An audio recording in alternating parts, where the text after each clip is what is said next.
ನಮ್ಮ ಶಾಲೆಗೆ APSC engineering ಕಾಲೇಜಿಂದ ಲಾವಣ್ಯ, ಮೇಘನ, ಲಲಿತಾ ಅಂತ 3 ಜನ ವಿದ್ಯಾರ್ಥಿಗಳು ಅವರು ನಿಮಗೆ ಈ ಸಂದರ್ಭದಲ್ಲಿ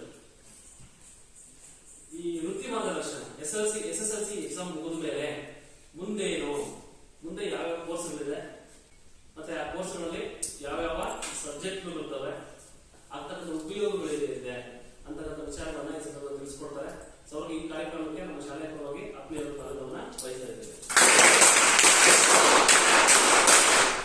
ನಾನು ಕೂಡ ಗೌರ್ಮೆಂಟ್ ಸ್ಕೂಲಲ್ಲೇ ಓದಿದ್ದು 1ನೇ ಕ್ಲಾಸಿಂದ 10ನೇ ಕ್ಲಾಸ್ವರೆಗೂ. PU ಮಾತ್ರ ಸೈನ್ಸ್, PU ನಲ್ಲಿ ಸೈನ್ಸ್ ತಗೊಂಡೆ. ಇವಾಗ ಇಂಜಿನಿಯರಿಂಗ್ ಮಾಡ್ತಾ ಇದ್ದೀನಿ. 10th ಆದ್ಮೇಲೆ ತುಂಬಾನೇ ಇದೆ courses, diploma, science, commerce, arts, paramedical, then ITI ಇದೆ. ಆಕ್ಚುಲಿ ತುಂಬಾನೇ ಯೂಸ್ಫುಲ್ ಆಗುವಂತದ್ದು ಸೈನ್ಸ್, ಆರ್ಟ್ ಎಲ್ಲಾನು ಯೂಸ್ಫುಲ್ ಆಗುತ್ತೆ. ಬೇಗ ಲೈಫ್ ಸೆಟ್ ಆಗೋದು ಮೀನ್ಸ್ ನಮ್ಗೆ ಗೊತ್ತಲ್ಲ ನಮ್ಮ ಮೈಂಡ್ ಸೆಟ್ ಹೆಂಗೆ ಬೇಗ ಲೈಫ್ ಸೆಟ್ ಆಗ್ಬೇಕು ಅನ್ನೋದಾದ್ರೆ ಡಿಪ್ಲೊಮಾ ಸೈನ್ಸ್, ITI. ಸೈನ್ಸ್ ಅಲ್ಲಿ ತಗೊಂಡ್ರೆ ನೀವು PCMB, PCMC ಇದೆ. ಬೇರೆ ಇದ್ರಲ್ಲೆಲ್ಲ ಈ PCMB ಈ ತರ ಎಲ್ಲ ಇದೆ. ಬಟ್ ನಮ್ಮ ಕರ್ನಾಟಕದಲ್ಲಿ ಅವೈಲೇಬಲ್ ಇದೆ ಬರೀ 2 PCMB, PCMC ಇದೆ. PCMB means physics, chemistry, maths, biology. PCMC means physics, maths, chemistry, computer science. Computer science ತಗೊಂಡ್ರೆ ಇಂಜಿನಿಯರಿಂಗ್, BCA, BSc ಇದೆಲ್ಲ ಮಾಡ್ಬೋದು. PCMB ತಗೊಂಡ್ರೆ ದೆನ್ ನಾರ್ಮಲ್ ಹಳ್ಳಿಂಗ್ ಡಾಕ್ಟರ್, ಸರ್ಜನ್ಸ್, MBBS ಇದನ್ನೆಲ್ಲ ಮಾಡ್ಬೋದು. PCMB ತಗೊಂಡ್ರೆ ತುಂಬಾನೇ ಆಪರ್ಚುನಿಟೀಸ್ ಇದಾವೆ. ಓಕೆನಾ? ಇನ್ನು ಮುಂದೆ ಬಾಬಾ ನಿಮ್ಗೆ ಹೇಳ್ತಾರೆ.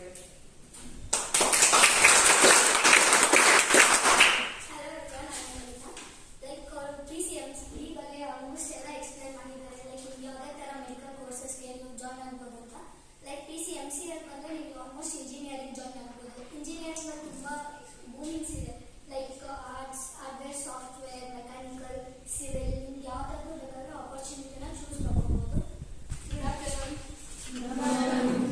ನೀವೆಲ್ಲ ಏನೇನು ತಗೋಬೇಕು ಅನ್ಕೊಂಡಿದ್ದೀರಾ 10th ಆದ್ಮೇಲೆ?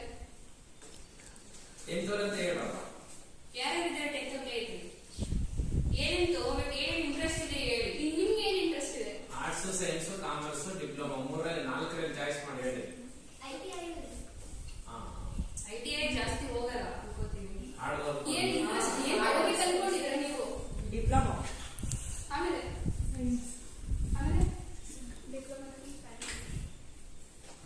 ಡಿಪ್ಲೊಮಾ. 10th ಆದ್ಮೇಲೆ ಮೇನ್ ಆಗಿ 5 ಕೋರ್ಸ್ ಇದೆ. ಸೈನ್ಸು, ಕಾಮರ್ಸ್, ಡಿಪ್ಲೊಮೊ, ITI ಮತ್ತೆ ಪ್ಯಾರಾಮೆಡಿಕಲ್. ಡಿಪ್ಲೊಮೊ ಮತ್ತೆ ಪ್ಯಾರಾಮೆಡಿಕಲ್ 2 ಸೇಮ್, ಅಂದ್ರೆ 3+2 ಇಯರ್ಸ್ ಅಂತ ಓದ್ತೀವಿ. 3 ವರ್ಷ ನಾವು ಇಲ್ಲಿ PU ಹೆಂಗ್ ಓದ್ತೀವೋ ಅಲ್ಲಿ ಡಿಪ್ಲೊಮಾದಲ್ಲಿ 3 ವರ್ಷ ಓದ್ತೀವಿ. ಇಲ್ಲಿ PU ಕಂಪ್ಲೀಟ್ ಮಾಡಿದ್ಮೇಲೆ ಇಂಜಿನಿಯರಿಂಗ್ ಹೋಗ್ತೀವಿ, ಅಲ್ಲಿ ಡಿಪ್ಲೊಮಾ ಕಂಪ್ಲೀಟ್ ಮಾಡಿದ್ಮೇಲೆ ಇಂಜಿನಿಯರಿಂಗ್ ಬರ್ತೀವಿ ಅಷ್ಟೇ. ಆಮೇಲೆ ಪ್ಯಾರಾಮೆಡಿಕಲ್ ತಗೊಂಡ್ರೆ ಪ್ಯಾರಾಮೆಡಿಕಲ್ ಅಲ್ಲಿ BSc ಹೆಂಗ್ ಓದ್ತೀವೋ ನಾವು ಅದೇ ತರ ಪ್ಯಾರಾಮೆಡಿಕಲ್ ಅಲ್ಲಿ ಓದ್ತೀವಿ.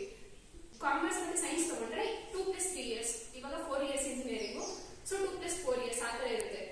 ಸೈನ್ಸ್ ಅಲ್ಲಿ ನಿಮ್ಗೆ ಮೇಲಾಗಿ 3 ಕೋರ್ಸ್ ಇದೆ. PCM ಎಲ್ಲದರಲ್ಲೂ ಕಾಮನ್. 3 ವೆರೈಟಿ ಏನು ಅಂದ್ರೆ CS, ಬಯಾಲಜಿ ಮತ್ತೆ ಎಲೆಕ್ಟ್ರಾನಿಕ್ಸ್.